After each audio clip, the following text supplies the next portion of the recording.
할렐루야. 말씀을 통해서 큰 은혜 주실 줄로 믿습니다. 추석 명절을 맞이해서 또 출타하신 분도 많이 계시는데 또 가족별로 또 자녀들이 이곳에 방문하여 함께 예배를 드리는 우리 교우들의 얼굴을 보니까 너무나 반가합니다. 기쁘고 행복합니다. 잘 오셨습니다. 예배를 통해서 주님께서 안아주시는, 가정을 회복시켜 주시고 가정을 흥황케 해주시는 그러한 은혜가 있을 줄로 믿습니다. 우리 앞뒤 좌우로 인사하겠습니다. 메리 추석 되십시오. 우리 한 번 더 인사하겠습니다. 당신의 가정에 하나님의 은총이 함께하기를 바랍니다. 예. 추석 명절, 설 명절에는 우리가 또 말조심을 잘 하셔야 됩니다. 그래서 괜히 지나가다가 서로 상대 집안 이야기를 하거나 그러면서 서로 작게 시작되다가 이게 싸움으로 번질 수 있기 때문에 늘 칭찬하고 격려하고 받아주는 말만 하십시오. 따라해 볼까요? 그랬구나. 요거만 잘하시면 됩니다. 그래서 절대로 지적하지 마시고 말 한마디 때문에 크게 싸우게 됩니다. 벌써 어제 또 아랫게 그렇게 싸우고 오신 분이 지금 한 48명이 계시죠? 오늘 말씀 듣다가 화해하시기 바랍니다. 예, 지금 아멘 하시면 싸운 게 되기 때문에 화해하시고 또 오늘부터 서로 또 온 가족들이 서로 칭찬하고 격려하고 복음으로 하나 되는 그런 가족들 되기를 다시 한번 예수님 이름으로 축복합니다. 오늘 설교 제목 우리 따라하겠습니다. 찬송이 시작될 때 일어나는 기적. 찬송이 시작될 때 일어나는 기적. 제가 추석 명절을 맞이해서 우리 복음성가 한 구절을 하려고 준비해 왔는데 너무 많이 떨려서 안 되겠습니다. 그래서 제가 좋아하는 복음성가 중에 하나가 뭐냐면 찬송을 부르세요, 찬송을 부르세요, 놀라운 일이 생깁니다, 찬송 부르세요. 예, 주일학교 하는 아이들이 하는 율동을 제가 한번 해보려고 연습을 많이 해왔는데 심장이 쿵쾅쿵쾅해서 안 되겠습니다. 아니. 이런 분위기인지 몰랐고, 예, 제가 모든 예배 다 마치고 나서 이제 1층에서 하도록 하겠습니다. 예. 실제로 그렇습니다. 찬송을 부르세요, 찬송을 부르세요. 놀라운 일이 생깁니다. 우리 주일학교 때 많이 불렀던 이 찬송이 실제로 그러합니다. 제가 나중에 또 설교 말미에 간증을 조금 하겠지만은 저는 개인적으로 또 모태신앙 가정에서 자라면서 어릴 적 초등학교 때도 찬송 부르다가 주님이 육체의 질병 고쳐주시고 할렐루야. 가정을 회복시켜 주시고 또 우리 성안교회에서도 금요 성령 집회에 찬송 부르다가 하나님께서 치유해 주시는 그런 간증들이 많이 있습니다. 여러분도 아마 그러할 겁니다. 찬송 부르면 기적이 나타나는 줄로 믿습니다. 찬송을 부를 수 없는 어려운 환경 속에서도 눌리지 않고 계속해서 찬송하고 속죄의 은혜를, 구원의 은혜를 찬송하고 하나님께서 일상생활 가운데 베풀어 주신 그 은혜, 또 위기 가운데 베풀어 주신 그 은혜를 찬송할 때 기적이 나타나고 성령의 기름 부으심이 나타나는 것입니다. 그래서 오늘 찬양이 무엇인가 하는 것을 오늘 읽은 말씀을 중심으로서 함께 살펴보고 은혜를 받고자 합니다. 우선 이 본문의 배경은 아주 간단합니다. 여호사밧 왕이 일찍이 하나님의 말씀을 잘 지키고 그 계명에 순종했습니다. 이스라엘의 유다 땅에 선한 3대 왕이 있는데 요시야, 히스기야, 여호사밧이라고 대표적으로 들 수 있습니다. 여러 악한 왕들이 많은 시대 가운데 3대 선한 왕 중에 하나가 여호사밧이었어요. 하나님의 말씀 지키고 유월절을 지키고 진리의 길로 잘 따랐습니다. 그가 그 하나님의 말씀에 순종하였음에도 불구하고 한 가지 단점이 있었는데 그것은 유다의 이 왕이 이스라엘의 이 북이스라엘의 이 하나님을 섬기지 아니하는 악한 아합왕과 더불어서 혼인의 동맹식을 맺고 자녀를 결혼을 시켜서 이 하나님의 말씀에 불순종했던 그러한 단점들이 있었습니다. 실수가 있었습니다. 그럼에도 불구하고 이 여호사밧이 나중에는 이 실수와 범죄를 깨닫고 하나님 앞에 회개하게 됩니다. 회개했을 때 하나님이 다시 한번 여호사밧을 이렇게 고쳐주시고 은혜를 베풀어 주었습니다. 따라하겠습니다. 회개하면 회복됩니다. 회개하면 회복됩니다. 여러분 이스라엘의 이 국기들을 보게 되면 다윗의 별들이 되어 있는데 사실 이스라엘 나라 백성들은 다윗이나 요셉과 다니엘과 같이 어떻게 보면 어떤 측면에서 거의 하나님의 말씀을 잘 순종했던 이 사람들을 자신의 자아상으로 보지 않습니다. 자신들을 가장 동일시하는 인물이 바로 야곱입니다. 야곱은 약점이 많았던 사람이죠. 실수와 허물이 많았던 사람이고 사기꾼이었고 하나님의 마음을 많이 아프게 했던 그러한 사람이었습니다. 야곱, 지렁이 같은 이 야곱을 이스라엘 백성들을 자신의 자아상이라고 생각을 했기 때문에 그 국가의 이름도 이스라엘이라고 하지 않았습니까? 야곱이 나중에 이름이 변하여 이스라엘이 되지 않았습니까? 그렇게 약점이 많았던 사람을 자신의 자아상의 모습으로 봤고 요사밧 왕도 마찬가지 이스라엘 백성들이 더 많은 선왕이 있음에도 불구하고 약점이 있었던 요사밧을 자신의 자아상이라고 생각을 했습니다. 오늘 본문의 배경을 보면 유다의 형제국이라고 할 수 있는 모압과 암몬, 세일산의 이 에돔 족속들이 연합하여 악한 자들이 동맹을 펼쳐서 지금 요사밧 예루살렘을 정복하기 위해서 유다를 정복하기 위해서 군대를 모으고 전쟁을 일으키게 되었습니다. 이 전쟁을 수행하는데 결정적인 역할을 했던 사람은 왕도 모사도 어떤 군대 장관도 아니었습니다. 놀랍게도 기도와 금식으로 또 찬양대로 무장한 이스라엘 백성들의 평면들이었습니다. 요사밧을 비롯한 기도하는 사람, 금식하는 사람, 찬양하는 사람이었습니다. 겉으로 보기에는 아무것도 아닌 사람, 연약해 보였던 하나님을 찾았던 기도의 사람, 금식의 사람, 찬양의 사람을 통하여서 하나님께서 놀라운 역전의 은혜, 위기 가운데 건져주시는 그런 은혜를 베풀어 주었습니다. 여러분, 우리가 아무리 연약하다 할지라도 기도, 금식, 찬양의 무기가 있다면 반드시 승리할 줄로 믿습니다. 오늘 첫 번째로 찬양은 전쟁을 앞두고 불렀습니다. 위기 가운데 위기의 한복판에서 위기를 두고 큰 여러분 전쟁의 한복판에서 이 전쟁을 앞두고 불렀다는 것입니다. 11절과 12절 상황이 위기 그 자체인데요. 우리가 그 앞에 말씀을 읽지 않았지만 그 앞에 11절과 12절을 보게 되면 이 요사밧이 뭐라고 말하냐 하면 이제 그들이 우리에게 갚는 것을 보옵소서. 그들이 와서 주께서 우리에게 주신 주의 기업에서 우리를 쫓아내고자 하나이다. 그리고 그 이후에 보면 우리를 치러 오는 이 큰 무리를 보게 되면 우리가 대적할 능력이 없고 어떻게 할 줄도 알지 못하였고 오직 주만 바라보나이다. 사면초가의 위기 가운데서 죽음의 위기를 앞두고 어떻게 할 능력이 없습니다. 오직 주님이 도와주셔야 됩니다. 주님 밖에는 소망이 없습니다. 주님이 도와주시옵소서. 오직 주님만 바라보고 전쟁을 앞두고 하나님 앞에 부르짖는 그런 기도를 했다는 것입니다. 여러분, 그럴 때 찬송을 했다는 것인데요. 어떻게 이것이 가능합니까? 지금 죽음의 위기 앞에서 군대를 빨리 조직하고 전쟁 속에서 방비를 하고 사람들을 소집하여서 무기를 나눠주어도 부족할 판에 지금 그러한 것을 하지 아니하고 어떻게 찬송할 수 있습니까? 어떻게 기도할 수 있습니까? 어떻게 이것이 가능합니까? 그것은 바로 하나님의 약속을 믿었기 때문에 그렇습니다. 하나님의 약속의 말씀을 붙잡았기 때문에 그렇습니다. 여러분, 우리가 읽지 않았지만 그 앞에 말씀을 보면 솔로몬이 예루살렘 성을 건축했을 때 하나님 앞에 봉헌식을 드리면서 주님께 기도했는데 하나님의 응답이 나타났습니다. 솔로몬의 여러 가지 기도 제목을 이 약속의 말씀을 딱 붙들고 요사밧이 기도했어요. 솔로몬의 기도 내용을 구약의 말씀은 너무나 잘 알았기 때문에 만약에 이 땅에 재앙이나 견책이나 하나님의 징계가 나타나고 적국이 쳐들어와서 전쟁을 불러일으킬 때 그때 두려워하지 아니하고 이 성전에 나와서 온 백성들이 기도하고 금식하고 하나님의 이름을 부르면 어떤 위기 가운데서도 하나님 건져달라고 그렇게 솔로몬이 기도했을 때 하나님께서 약속하셨어요.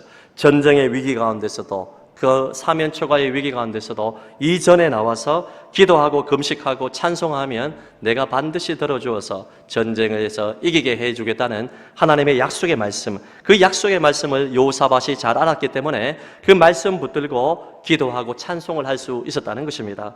사랑하는 성도 여러분, 성도란 누구입니까? 바로 말씀을 붙드는 자입니다.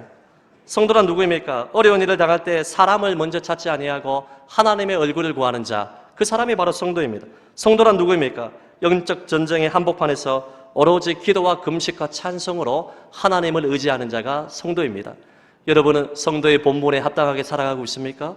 여러분의 삶 속에 닥쳐오는 위기와 환난과 전쟁의 영적 전쟁의 위기 앞에서 사면초가의 위기 앞에서 성도의 본분을 지키면서 기도와 금식과 찬송으로 하나님을 찾는 자입니까? 아니면 사람을 찾는 자입니까? 아니면 물질을 의지하는 자입니까? 아니면 걱정과 근심과 한숨으로 살아가는 불신앙의 사람들입니까? 하나님의 말씀 앞에서 우리 자신을 돌아보아야 할 것입니다. 그래서 하나님께서 응답을 주십니다. 부르짖고 기도하고 찬송했을 때 하나님께서 레위 사람 야시엘을 통하여서 메시지를 주었습니다. 여러분, 하나님께서 응답을 주실 때 말씀을 통해서 주실 줄로 믿습니다. 주의 종을 통하여서 예배드리다가 설교를 듣다가 찬송하다가 기도하다가 소그룹 모임에서 말씀을 나누다가 개인적으로 리딩 지스를 통하여서 말씀을 통독하다가 또 누군가 성도와의 대화를 통하여서 하나님께서 말씀을 통해서 응답을 주시고 메시지를 주었는데, 그 메시지가 뭐냐 하면, 이 전쟁에서는 너희가 군대를 조직하여서 싸울 필요가 없다. 너희가 전혀 할 것이 없고 내가 나서겠다. 너는 두려워하지 말고 놀라지 말고 그들과 맞서지 마라. 여호와 내가 너와 함께 하겠다는 임마누엘의 약속을 주었습니다. 이보다 더 큰 약속이 어디에 있겠습니까? 그러자 여호사밧과 온 유다 사람들이 하나님께 엎드려 경배하고, 레위 지파의 사람들은 오늘 성경 말씀을 보게 되면 큰 소리로 서서 하나님을 찬송했다. 지금 큰 소리로 서서 하나님을 찬송할 때가 아닙니다. 인간적으로 봤을 때는 빨리 군대를 조직하고 방비하고 항복을 하든지 타협을 하든지 어떤 외교 정책을 통하여서 문제를 해결해야 되는데, 여러분 피해를 하나라도 더 줄여야 되는데 지금 큰 소리로 쳐서 여러분 하나님을 향하여서 찬송할 때가 아님에도 불구하고 하나님의 응답을 받았을 때 위기 앞에서 여호수아가 몸을 굽혀서 온 백성들과 더불어서 찬송하고 큰 소리로 여러분 하나님의 이름을 높이는, 경배하는 이 본문을 우리는 보게 되는 것입니다. 사랑하는 성도 여러분, 위기 앞에서 두려워하지 말고 하나님께 부르짖으시기를 바랍니다. 두려움 앞에 여러분 그 두려움에 잠식당하지 말고 언약의 말씀을 붙드십시오. 하나님께서 그 언약의 말씀대로 행하실 것입니다. 솔로몬 성전의 그 하나님의 응답으로 말미암아 이 성전에서 누구든지 와서 기도하고 금식하고 금식을 선포하고 찬송하게 되면 하나님이 응답해 주겠다는 그 말씀을 붙들어야 돼요. 우리는 하나님 앞에서 그 말씀을 믿고 위기 앞에서 두려워하지 아니하고 기도하고 금식하며 찬송할 수 있는 주의 백성으로 살아야 할 것입니다. 우리 교우들 가운데서도 추석 명절을 맞이해서 가족들이 모여서 지난 날들을 되돌아보고 또 앞날을 우리가 생각해 보면 얼마나 걱정거리가 많습니까? 두려움과 위기가 없는 사람이 어디에 있겠습니까? 경제적인 위기를 비롯해서 육체의 질병과 자녀의 문제와 그러한 개인적인 가정적인 문제뿐만 아니라 나를 힘들게 하는 여러 가지 유혹하는 죄의 문제를 비롯해서 나를 무너지게 만드는 것, 그리고 우리의 직장과 사회와 우리나라의 현실을 봐도 얼마나 많은 의료대난을 비롯해서 문제들이 많고 위기들이 많이 있습니까? 이러한 위기가 있을 때 위기 앞에서 두려워하거나 걱정하지 말고 그 모든 것 다 내려놓고 주님의 전에 나와서 이스라엘 백성들과 같이 금식하고 기도하고 찬송할 수 있는 주의 백성들이 될 수 있기를 예수님의 이름으로 축복합니다. 오늘 두 번째로 찬양이 전쟁 중에 불러졌다는 것을 기억을 해야 됩니다. 위기의 한복판에서 실제 전쟁이 부딪히고 있는 그 현실에서 여러분 전쟁 중에서 찬송이 불러졌다는 것입니다. 여러분 얼마나 세상에 이런 일이처럼 놀라운 일이 생기냐 하면, 해서는 안 되는 일을 하느냐 하면 여호사밧이 이상한 전략을 씁니다. 찬양하는 사람들에게 거룩한 의복을 입히고, 오늘 성가대의 가운을 입었는 것처럼 거룩한 의복을 많은 사람들에게, 찬양하는 사람들에게 입혀서 군대 앞에 세워서 하나님을 찬송하게 했습니다. 군대가 제일 앞장서서 나가야 되는데 찬양하는 사람들을 군인들의 앞서서 세웠다는 것입니다. 다 몰살당하고 하는 그러한 정말 죽음의 위기 앞에서 이것은 쓸 수 없는 전략을 쓴 것입니다. 써서는 안 됩니다, 여러분. 악수를 쓴 것입니다. 여리고성을 돌 때도 마찬가지예요. 여리고성을 돌 때도 군대를 조직하여서 제일 앞에 두지 아니하고 제사장들과 나팔 소리를 부르는 레위 사람들과 제사장들과 여러분 찬양대를 조직해서 하나님의 사람들을 가장 먼저 세웠다는 것을, 여러분 이것은 사람의 방법으로 싸우지 아니하고 하나님을 의지하겠다는 믿음의 결단입니다. 할렐루야. 사람의 방법 쓰지 아니하고 거룩한 의복을 입히고 찬양으로 하나님을 의지하겠다는 믿음의 결단이 나타나게 된 것입니다. 오늘 21절과 22절 우리 좀 길지만 생각해서 말씀의 뜻을 생각해 보면서 한번 읽어볼까요? 21절과 22절 한번 띄워주시겠습니까? 시작. 백성과 더불어 의논하고 노래하는 자들을 택하여 거룩한 예복을 입히고 군대 앞에서 행진하며 여호와를 찬송하여 이르기를 여호와께 감사하세 그의 인자심이 영원하도다 하게 하였더니 그 노래와 찬송이 시작될 때에 여호와께서 복병을 두어 유다를 치러 온 암몬 자손과 모압과 세일산 주민들을 치게 하심으로 그들이 패하였으니. 오늘 성경 말씀을 보게 되면 찬송을 부르면서 불렀던 내용이 뭐냐 하면 여호와께 감사하세 그의 인자하심이 영원하도다. 모압, 암몬, 세일에 수십만의 군사들이 쳐들어와서 지금 예루살렘 성을 포위하고 있는데 하나님의 인자하심이 영원하도다, 그의 사랑이 신실하도다, 이것을 찬송할 때가 아님에도 불구하고 하나님의 은혜를 기억하고 전쟁 중에도 이 찬송을 불렀어요. 근데 신기한 것은 그 노래와 찬송이 오늘 설교 제목처럼 시작될 때에 여호와께서 주가 되셔서 복병을 두어 서로 치게 하심으로 말미암아 자중진환이 일어나서 전멸당하게 하는 역전의 은혜를 주었다는 것입니다. 찬송이 시작될 때에, 전쟁 중에도 찬송이 시작되기만 하면 하나님이 일하시는 것입니다. 여러분, 사람이 기도하면 하나님이 일하십니다. 사람과 사람이 만나도 어떤 일들이 일어나게 되지만 사람이 하나님께 기도하면 하나님이 일하시고, 사람이 하나님을 찬송하기 시작하면 여호와께서 일하신다는 것을 믿으시기를 바랍니다. 여러분, 유다 사람들이 들망대에 이르러 그 무리를 본 적 땅에 엎드려진 시체들 뿐이요 한 사람도 피한 자가 없었다. 하나님이 일하시니까 여러분 100% 하나님이 역전의 은혜와 승리의 은혜를 주었다는 것을 기억을 하셔야 됩니다. 실제로 그렇습니다. 사랑하는 성도 여러분, 찬양이라는 것은 곡조 있는 기도가 아니겠습니까? 현실은 찬양할 그러한 상황이 아니지만 우리가 곡조 있는 기도를 하나님 앞에 드리는 것입니다. 하나님의 이름을 높이는 것입니다. 하나님을 신뢰하는 것이 찬양입니다. 하나님의 성호를 깊이 경배하는 것이 찬양입니다. 찬양에는 능력이 있습니다. 찬양에는 생명이 있습니다. 찬양에는 기적이 있습니다.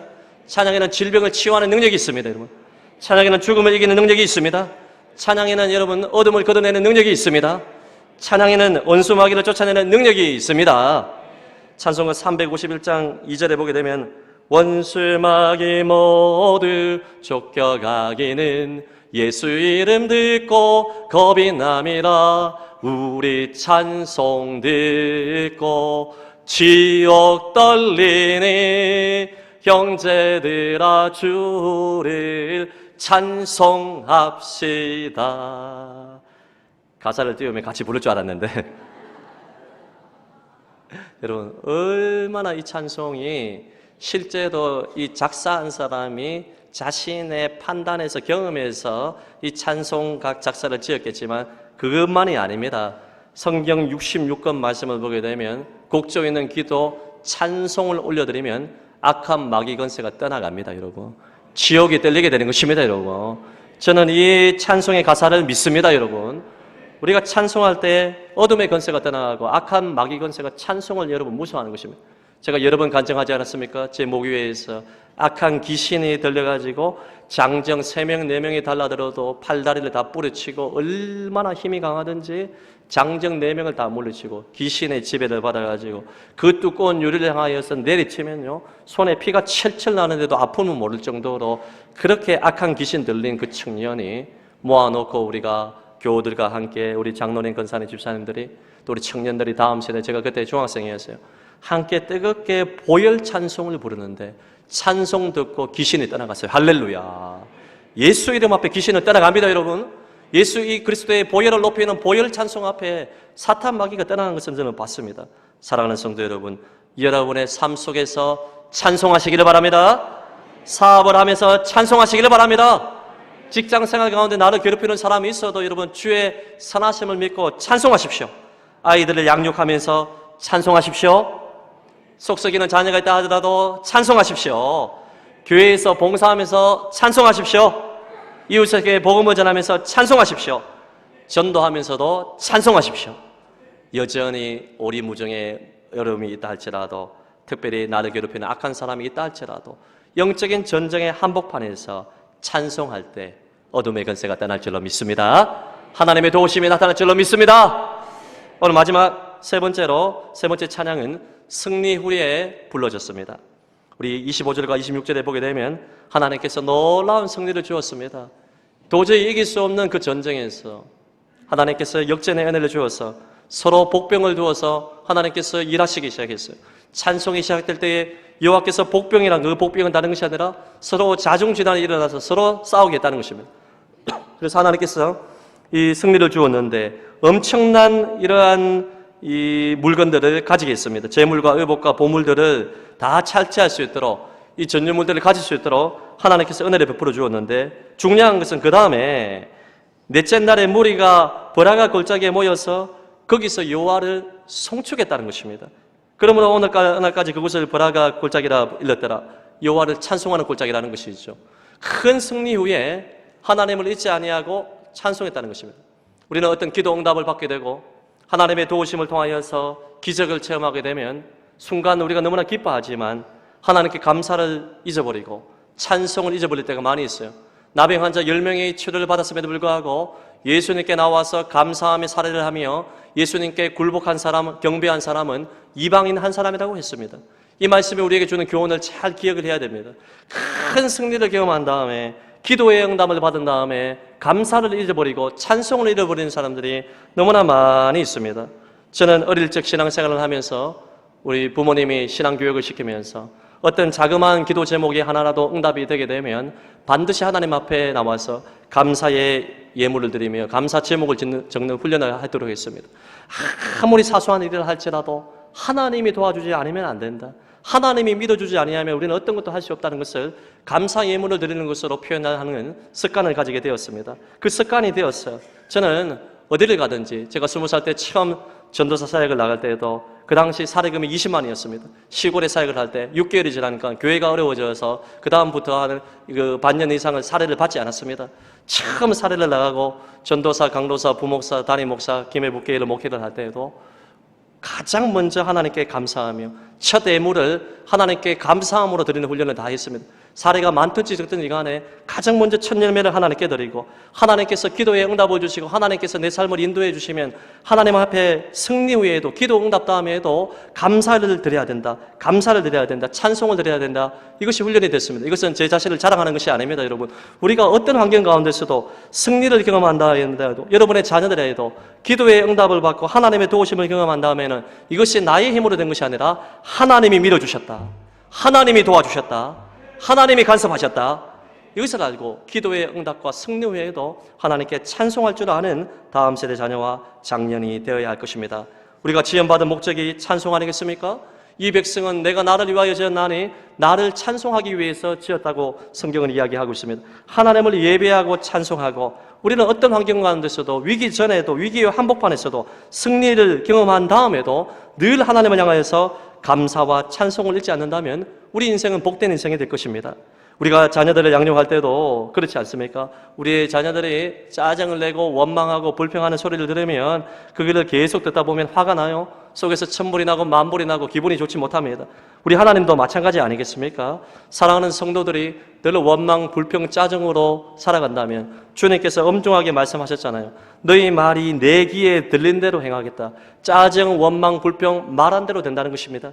대신 우리가 하나님의 사랑을 알고 기도의 응답을 체험하고 큰 승리를 한 다음에도 내 지식과 내 능력으로 이것을 했지 교만하지 아니하고 하나님께 감사하고 찬송한다면 하나님이 얼마나 기뻐하겠습니까? 그 말이, 감사의 말이, 찬송의 선포가 들린 대로 더 큰 복을 주시고 더 큰 은혜를 주시고 더 큰 감사의 제목을 주시고 할렐루야. 승리 후에도 찬송할 줄 아는 주의 백성들이 될 수 있기를 예수님 이름으로 축복합니다. 말씀의 결론을 맺겠습니다. 저는 타 교회에 설교하러 가거나 강의하러 갈 때 그 교회의 영성의 기준을 제가 감히 다른 교회를 판단할 수는 없겠지만은 그 교회가 정말 살아있는 교회느냐 아니면 죽어있는 교회냐 이것을 판가름할 때 저뿐만 아니라 많은 목회자가 그럴 텐데 두 가지를 봅니다. 첫째는 성도의 얼굴을 보게 됩니다. 우리의 얼굴이 전도제예요. 항상 하나님의 은혜를 받아서 감사하는 기쁨의 얼굴이 있는가, 그리고 그 교회의 찬송에 얼마나 파워가 있느냐. 이것은 음정이 맞고 박자가 맞고 얼마나 오케스트라가 잘 조직이 되어 있고 얼마나 웅장하느냐, 그것을 말하는 것이 아닙니다. 여러분이 아무리 어려운 현실을 산다 할지라도 하나님을 향한 감사, 위기 앞에서도 찬송이 심령으로부터 터져 나오느냐, 찬송이 살아있느냐, 이것을 보게 됩니다. 여러분, 타교회 교인들이 우리 교회에 와서 방문했을 때, 여러분을 볼 때, 우리 교회를 생각을 할 때 어떻게 생각하겠습니까? 여러분, 다른 사람의 판단 이전에, 다른 사람이 우리 교회를 어떻게 평가하기 이전에 여러분의 심령이 살아나기 위해서는 하나님을 향한 감사와 찬송이 살아나야 될 줄로 믿습니다. 사랑하는 성도 여러분, 우리는 늘 찬송해야 돼요. 제가 목회를 하면서 이전에 김해에서도 목회를 할 때도 오늘날 많은 교회들이 예배당을 많이 폐쇄해요. 그리고 특별히 코로나 시대를 지나면서 예배당 개방을 잘 안 합니다. 제가 이전에 방문했을 때도 예배당을 문을 막 잠가 놓습니다. 그래서 부임하자마자 가장 먼저 행한 게 뭐냐 하면 기도운동. 내 집은 만민이 기도하는 집이라 언제든지 24시간 남아서 기도할 수 있도록 예배당 다 개방했습니다. 철문을 다 열었습니다. 어떤 분들이 이야기합니다. 목사님이 문 열어놓으면 지나가던 막 고양이하고 개도 들어오고 사람들이 와가지고 여기에 그 막 헌금도 훔쳐가고 그리고 막 마이크도 막 옛날에 실제로 그랬대요. 마이크를 뽑아 갔답니다. 그래서 막 가져가고 막 다 훔쳐갑니다. 괜찮습니다. 제가 교회 지키겠습니다. 딱 지키기도 하고 그리고 CCTV 보고 있다는 것을 더 크게 해가지고 한 10개 복사해가지고 다 붙여놓고 이러면서 괜찮습니다. 예배당은 개방해서 언제든지 누구든지 와서 기도하고 울고 찬송하는 기도하는 집을 만들어야 됩니다. 그렇게 했습니다. 제가 성안교회 처음 부임하고 나서 우리 교회 처음 부임하고 나서 다른 거 안 했습니다. 여러분.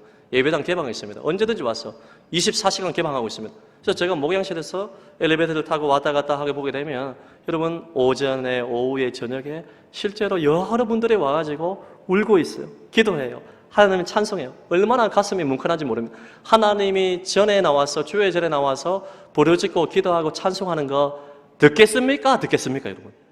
하나님이 다 들으시는 줄로 믿습니다, 여러분. 위기를 만날 때 위기의 한복판에 승리 후에 언제든지 주의 전에 나와서 아니면 여러분의 가정에서 찬송하고 기도하고 그 찬송과 기도가 끊이지 않는다면 여러분의 가정에 소망이 있습니다. 우리 교회에 미래가 있습니다, 여러분. 24시간 기도하고 찬송하는 교회, 할렐루야. 그런 교회와 자녀들이 될 수 있도록 해야 되는 것입니다. 저는 성안의 모든 교우들이 노래하는 병사들이 되시기를 바랍니다. 내 힘으로, 내 능력으로, 내 무기로 싸우기 이전에 우리 자신이 찬양대가 되어서 언제든지 위기 전에도, 위기의 한복판에도, 그리고 승리를 경험한 다음에도 언제든지 찬송하여 찬송이 시작될 때 하나님께서 주시는 기적을 맛보는 간증의 주인공들이 다 되시기를 예수님의 이름으로 축복합니다.